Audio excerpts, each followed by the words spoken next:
Winter में ना दिन काफ़ी छोटे होने लगते हैं, जिसकी वजह से ना घर के कामों को मैनेज करना थोड़ा सा डिफ़िकल्ट हो जाता है। साथ ही अब बच्चों के स्कूल भी रीओपन हो रहे हैं, जितनी भी छुट्टियां वगैरह थी वो सारी ख़त्म हो चुकी हैं। अच्छा, साथ ही फिर बच्चों की स्टडी देखना, उनके एग्ज़ाम वगैरह हैं तो उनको भी यानी कि हमें ही पढ़ाना पड़ता है बच्चों को। तो वहाँ पर घर के काम, बच्चे, ये सारी चीज़ें ना थोड़ी मतलब मुश्किल हो जाती हैं, क्योंकि दिन छोटे पड़ रहे हैं। लेकिन आज मैं आप लोग के साथ अपना इवनिंग टाइम का जो रूटीन है वो शेयर कर रही हूँ, और देखते हैं कि हम अपने टाइम को किस तरह से मैनेज करके चलते हैं, जिससे कि छोटे दिन में भी हम अपने ज़्यादा से ज़्यादा कामों को समेट सकते हैं।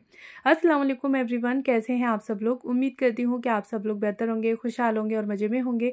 अल्हम्दुलिल्लाह हम लोग भी सभी बेहतर हैं। हाँ, मैं आप लोग के साथ अपना शाम का रूटीन शेयर कर रही हूँ, और शाम के रूटीन के साथ ही ना मैं कुछ छोटी छोटी सी टिप्स भी आप लोग के साथ शेयर करूँगी, जिससे कि हम अपने दिन को प्रोडक्टिव बना सकते हैं, साथ ही अपने कामों को कम टाइम में यानी कि इतने छोटे से दिन में भी किस तरह से मैनेज करके चल सकते हैं।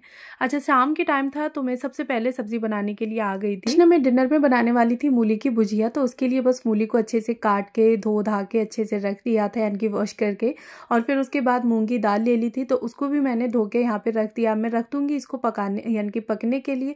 और उसके बाद यानी कि फिर हमें बैठना नहीं है, अपने टाइम को मैनेज करना है और जितना हो सके उतने ज़्यादा से ज़्यादा कामों को समेटना है, जिससे कि नेक्स्ट डे हमारा ना काफ़ी स्मूथली निकल जाए। अच्छा, दिन अब काफ़ी छोटे होने लगे हैं, पता ही नहीं चलता। पहले तो मगरिब की जो अज़ान होती थी ना वो 7:30 पे लगभग होती थी, लेकिन अब तो पूरा लगभग 1 घंटा मतलब कम हो गया है। सुबह में भी ना फजर का टाइम काफ़ी बढ़ गया है, इधर मगरिब का टाइम काफ़ी घट गया है, तो इस वजह से ना दिन बहुत छोटा लगने लगा है। अच्छा, अब सुबह फजर में जब उठती हूँ ना तो हल्की सी सर्दी फील होती है, लगता है कि हाँ अब विंटर आ गए हैं। अच्छा, तो अब आगे चलते हैं, बातें तो खैर होती रहेंगी।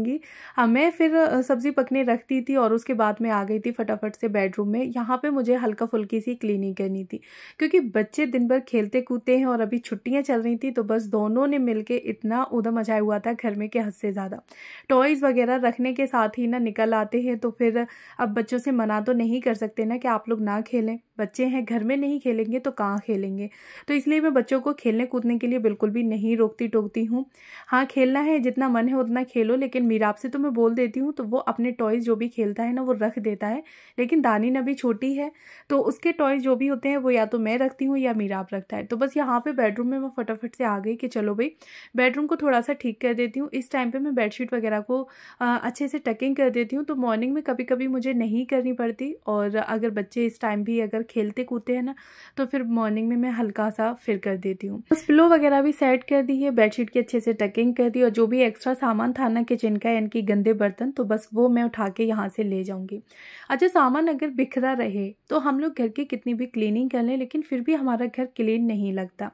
तो बस ये आदत आपको लेके आनी है कि चलते फिरते आपको टाइम नहीं देखना, चलते फिरते अगर कोई भी चीज़ आपको जगह बेजगह की दिख रही है तो आप उसे उठा के उसी की जगह पे रख दें। बच्चों के टॉयज़ वगैरह हैं तो एक बास्केट बना लें और उसमें सारे बच्चों के टॉयज़ डाल दें। और साथ ही ना फिर बच्चे खेल के किसी भी जगह से हट गए हैं, जैसे सोफ़े पे या बेड पे खेले हैं, तो बस उसको ठीक कर दें।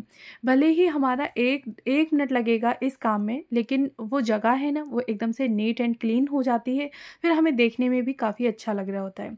अच्छा, बेडरूम मेरा काफ़ी बेकार हो गया था, यानी कि चेयर हटा दी थी बच्चों ने, खेले कूदे थे, साथ ही बेडशीट को ख़राब कर दिया था, बेड पे खेले थे, तो बस मैंने बेडरूम को पूरे तरीके से ठीक कर दिया। जो भी उनकी साइकिल थी तो बस उसको फोल्ड करके रख दिया कि अब तो रात में बच्चे खेलने नहीं हैं, और साथ ही चेयर्स भी ठीक कर दी और बेड को भी अच्छे से ठीक कर दिया। अच्छा, थोड़ी सी सब्जियां आई थी तो बस इनको निकाल के मैं इसी टाइम पे ही वॉश करके रख दूंगी, जिससे कि नेक्स्ट टाइम के लिए ना मेरा टाइम सेव रहे, प्लस फिर मुझे कुकिंग वगैरह करनी हो ना तो मुझे निकाल के यानी कि थैली में से सब्जियां निकाल के वॉश करने की दिक्कत ना आए। जब हम इस तरह से अपने थोड़ी और छोटी छोटी सी जो प्लानिंग होती है ना वो करके चल रहे होते हैं, साथ ही कामों को हम हाथ के हाथ निपटाते चल रहे होते हैं ना, तो वहाँ पे कामों का हमारे लिए लोड भी नहीं होता, प्लस नेक्स्ट टाइम के लिए हमारे काम काफ़ी हद तक कम हो जाते हैं। अच्छा, अगर मैं चाहती तो इस काम को सुबह के लिए भी छोड़ सकती थी, लेकिन मॉर्निंग में हमारा वैसे ही इतने सारे काम होते हैं, घर की साफ़ सफाई होती है, डस्टिंग करना, घर की मॉपिंग है, ब्रूमिंग वगैरह, ये सारी चीज़ें करना, फिर कुकिंग करना, ब्रेकफास्ट करना, तो उससे बेहतर है कि हम शाम में ही काफ़ी हद तक कामों को निपटा लें, क्योंकि शाम के हमारे काम ना कम होते है।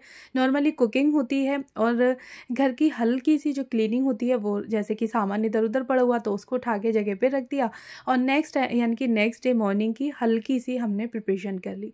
तो इससे हमारा नेक्स्ट डे बहुत ही ज़्यादा स्मूथ निकल जाता है। बस अब हम अपने एक्टिव मोड पे हैं और कुकिंग कर रहे हैं, तो जाहिर है कि हम उस टाइम को अपने वेस्ट नहीं करेंगे। सब्ज़ी पक रही है उतने टाइम तक हम अपने काफ़ी सारे कामों को निपटा लेंगे, क्योंकि एक्टिव मोड में आ गए हैं तो हम बैठ के काम क्यों करें।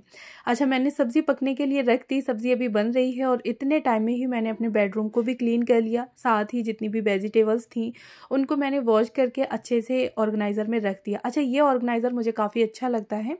एक टाइम की कुकिंग की सारी चीज़ें एक बार में ही निकल आती हैं, यानी कि मुझे बार बार अलग अलग ऑर्गेनाइज़र नहीं निकालने पड़ते। तो बस ये वाला ऑर्गेनाइज़र मुझे काफ़ी अच्छा लगता है और बजट फ्रेंडली भी है। मीशो से मैंने इसको परचेज़ किया था। अगर आप लोग चाहते हैं तो इस ऑर्गेनाइज़र को अपनी किचन के लिए, फ्रिज के लिए ज़रूर लें। भी हमारी काफ़ी इजी हो जाती है। इसमें हरी मिर्च, हरे धनिया, टमाटर, प्याज, लहसुन वगैरह आप ये सारी चीज़ें कटिंग चॉपिंग करके रख सकते हैं, या नॉर्मली आप लोग छील के भी इसमें रख दें। और नेक्स्ट टाइम जब भी आप लोग कुकिंग करें बस एक डब्बे को निकालना है और आपकी कुकिंग इजीली हो जाएगी। अच्छा देखें, यहाँ पे ना पहले मैंने नमक डाल के भुजिया को रख दिया था और हल्का सा इसमें पानी रह गया है, तो मैं अभी 5-7 मिनट के लिए इसको और थोड़ा मुझे पकाना है। तो मैंने यहाँ पे अब मिर्ची डाल दी है, मिर्ची ऐड कर दी है इस टाइम पे, और अब अच्छे से भुजिया हमारी जो है वो मूली की बन के रेडी हो जाएगी। अच्छा, कल से बच्चों के स्कूल स्टार्ट हो रहे हैं, तो फिर सोचा कि इसी टाइम पे ही मैं अपनी मॉर्निंग के लिए कुछ प्रिपरेशन करके रख देती हूँ, जिससे मुझे नेक्स्ट डे काफ़ी हल्का फील हो, क्योंकि इतने दिन छुट्टी के गए हैं, मॉर्निंग काफ़ी ईजी निकल रही थी और कल एकदम से फिर भागम भाग होगी। अच्छा, जो भी मुझे चीज़ें रिफ़िल करनी थी तो वो भी मैंने हाथ के हाथ रिफ़िल करके रख दी। जैसे कि मिर्च का और धनिए का जार था तो उसको रिफ़िल करना था, वो कर दिया। मेरे पास ना मॉर्निंग में काफ़ी सारे काम होते हैं, साथ ही फिर हमारा मॉर्निंग का एक रूटीन सेट होता है कि हाँ, हमें मॉर्निंग के टाइम पे ये काम करने हैं। इवनिंग के टाइम पे ना हम लोग अपना इतना रूटीन नहीं बना के रखते। नॉर्मली जो हमारी कुकिंग होती है वही रहती है, साथ ही फिर किचन हल्की फुल्की हमने क्लीन कर दी और नेक्स्ट डे फिर जो भी काम होते हैं वो हम लोग नेक्स्ट डे कर रहे होते हैं। लेकिन अब से आप लोग अपना 5 से 10 मिनट का इवनिंग टाइम का भी एक रूटीन सेट करके रखें, बना के रखें। उसमें ज़्यादा कुछ नहीं करना है, बस जो चीज़ें बिखरी हुई आपको दिख रही हैं वो उठा के रख दें और किचन को नेक्स्ट डे यानी कि मॉर्निंग में जो आप यूज़ करेंगे तो आप नाइट में ही उसको क्लीन करके रख दें, मॉर्निंग के लिए बिल्कुल भी ना छोड़ें। साथ ही फिर जो भी बर्तन वगैरह हैं आप उनको वॉश करके रख दें और बास्केट में जो भी आप रख रहे होते हैं ना, तो आप बास्केट में से निकाल के, यानी कि जो भी बर्तन सूख गए हैं धुलने के बाद, तो आप लोग उनको जगह पे जचा दें। अच्छा, फिर उसके बाद क्या करना है कि नेक्स्ट डे अगर बच्चे आपके स्कूल जा रहे हैं, आपको उनकी यूनिफॉर्म पे प्रेस वगैरह करना है, उनका बैग सेट करना है, तो वो कर दें। आपके हस्बैंड ऑफिस गोइंग है तो उनके भी जितने कपड़े हैं ना वो आप लोग इसी टाइम पे ही निकाल के रख दें, जिससे कि मॉर्निंग में आप कुकिंग इजीली आराम से और फ्रेश माइंड से कर रही होंगी। ये नहीं होगा कि बच्चों की, हस्बैंड की आवाज़ें आ रही होंगी, फिर वहाँ आप लोग बार बार कुकिंग छोड़ के उनको सामान देने के लिए अंदर आएंगी। तो का लंच बॉक्स हुआ, हस्बैंड अगर लंच बॉक्स लेके जाते हैं तो उनका लंच बॉक्स हो गया, वाटर बॉटल हो गई, शूज़ वगैरह हैं, पॉलिश करना है, या फिर जो भी चीज़ें हैं वो आप लोग काफ़ी हद तक नेक्स्ट डे के लिए आप लोग इवनिंग में ही करके रख सकते हैं। और ये सारे कामों में सिर्फ 10 मिनट लगेंगे, 10 मिनट में आप लोग ये सारे काम कर देंगे। लेकिन मॉर्निंग टाइम पे ना आपका काफ़ी जो काम है वो हेडेक आपकी ख़त्म हो जाएगी। आपको भी लगेगा कि हाँ, ये सारी चीज़ें मैंने रेडी करके पहले से ही रख दी हैं। अच्छा, कल से बच्चों के स्कूल स्टार्ट हो जाएंगे तो फिर सोचा मैंने कि रात में ही मैं बच्चों की सारी चीज़ें सेट कर देती हूँ। तो दोनों बच्चों के मैंने यहाँ पे बैग सेट करके रख दिए। मीरा आपकी जो यूनिफॉर्म थी तो बस उसको भी मैंने प्रेस करके रख दिया कि अब मुझे नेक्स्ट डे ये काम नहीं करने पड़ेंगे। साथ ही जो भी वाटर बॉटल वगैरह थी, लंच बॉक्स थे, तो वो भी मैंने निकाल के रख दिए थे कि मॉर्निंग में बस मुझे निकाल के इनके लंच वगैरह बनाना है और तुरंत उनके बॉक्स में, लंच बॉक्स में रख के मुझे बैग में रख देना है। तो आप लोग देख ही सकते हैं कि इस टाइम पे मेरी सब्जी जो है वो अब बन के रेडी हुई है और तुरंत ही मैं यहाँ पे तड़का लगाने के लिए आ गई। तो इतने टाइम में ही मैंने अपने कितने सारे कामों को समेट लिया। और चाहती तो मैं यहाँ पे बैठ के भी अपने टाइम को वेस्ट कर सकती थी, या तो टीवी चलाती रहती, यानी कि टीवी देखती रहती, या फिर अपने फ़ोन में रील्स वगैरह निकाल के उनको स्क्रॉल करती रहती। लेकिन नहीं, जब हम अपने काम में आ गए हैं, यानी कि एक्टिव मोड में आ गए हैं, तो फिर वहाँ हमें अपने टाइम को यूटिलाइज़ करना है, वेस्ट नहीं करना। इनके भी काफ़ी सारे काम ऐसे होते हैं जो कि अगर हम लोग एक रात पहले ही करके रख दें ना तो नेक्स्ट डे हमारा काफ़ी आराम से निकल जाता है। बर्तन वगैरह अगर आपको लगाने हैं तो वो आप लगा के रख सकती हैं, और साथ ही ना नेक्स्ट डे आपको क्या कुकिंग करनी है उसकी आप लोग प्लानिंग करके रख सकती हैं। नोट डाउन कर लें या फिर आप अपने माइंड में सेट कर लें कि हाँ मॉर्निंग में मुझे ब्रेकफास्ट, लंच एंड डिनर ये चीज़ें करनी है और नेक्स्ट डे मेरा कुकिंग का ये रहेगा। उसके बाद फिर आपको ये हेडेक नहीं रहेगी कि मुझे क्या बनाना है क्या नहीं करना। विंटर स्टार्ट हो गई है तो आप लोग हल्की फुल्की सी अपनी ना मील प्लानिंग जो है वो पहले से ही करके रख सकते हैं। प्रिपरेशन भी पहले से कर दें, जैसे कि जिंजर गार्लिक के पेस्ट को बना के रख दें, और साथ ही ना छोले हैं, इन चीज़ों को भी आप लोग बॉईल करके फ्रीज कर सकते हैं। तो इनसे हमारी कुकिंग काफ़ी ईजी हो जाती है। नेक्स्ट डे आपको क्या बनाना है, और अगर आप लोग बॉईल करके नहीं रख पाएँ तो रात में ही आप उन चीज़ों को भिगो के रख दें, जिससे कि आपके पास नेक्स्ट डे ऑप्शन रहे कुकिंग में। लोगों ने पहली क्लिप में देखा कि सोफे जो नीचे पड़े हुए थे ना, तो वो मैंने ऊपर उठवा लिए हैं।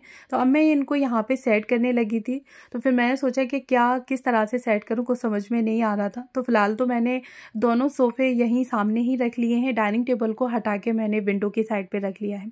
आप लोग देख के मुझे बताइएगा और सजेशन दीजिएगा कि किस तरह से मतलब मैं रखूँ सोफे, अंदर बेडरूम में डालूँ एक या नहीं, और जैसे मैंने रखे हैं वो ठीक ठाक लग रहे हैं या नहीं लग रहे हैं। आप लोग मुझे कमेंट बॉक्स में बताइएगा। ये सेटिंग आप लोग को अच्छी नहीं लग रही है तो फिर मुझे कमेंट में बताएं, मैं नेक्स्ट डे चेंज करने की कोशिश करूंगी, या नेक्स्ट डे ना से ही तो नेक्स्ट वीक इंशाल्लाह मैं ज़रूर जो सेटिंग है उसको चेंज कर दूंगी। अच्छा, फिलहाल में तो मुझे कुछ समझ में नहीं आ रहा था, तो फिर मैंने सोचा कि चलो भाई ऐसे ही कर लेते हैं कि डाइनिंग टेबल यहाँ से हटा के मैं विंडो की साइड पर कर लेती हूँ, और सोफे दोनों मैंने यहाँ पर डाल दिए।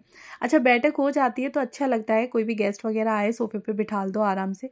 नॉर्मली डाइनिंग टेबल पड़ी हुई थी ना, तो फिर डायरेक्ट बेडरूम में ले जाना अच्छा नहीं लगता है, तो फिर चेयर्स वगैरह देनी पड़ती थी गेस्ट को बैठने के लिए। सारा मेरा इवनिंग के टाइम का ही रूटीन था, तो वो मैंने आप लोग के साथ शेयर किया कि सब्जी वगैरह भी मैंने अपनी बना के रख ली। साथ ही जो 5 से 10 मिनट में अपना क्लीनिंग का रूटीन रखती हूँ, तो वो भी मैं अपना सेट करके रखा था, और वो सारे काम मैंने सेट कर लिया, यानी कि नेक्स्ट डे की हल्की फुल्की सी प्रिपरेशन कर ली। तो सुबह से जो शाम तक घर बिखर जाता है तो उसको मैंने फिर से सेट कर दिया। अच्छा, साथ ही यहाँ पे मैंने लोड भी लगा दिया, जैसे कि रात पर यानी कि कपड़े में निकाल के 1 घंटे बाद जो कपड़े धुल जाएंगे ना, तो बस उनको निकाल के मुझे फैलाना है, और नेक्स्ट डे मॉर्निंग में उठते साथ ही मैं इन कपड़ों को फोल्ड करके रख देती हूँ, क्योंकि मैं बाहर डालने में ना मुझे थोड़ा डर लगता है, बंदर आते रहते हैं और काफ़ी दफ़ा कपड़ों को ना ख़राब कर गए।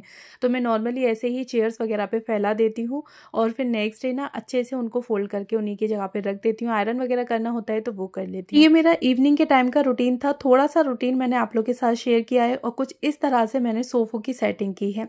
डाइनिंग टेबल मैंने बराबर से सेट कर ली है। अब कैसी लग रही है आप लोग मुझे बताइएगा, ठीक ठाक लग रही है या नहीं।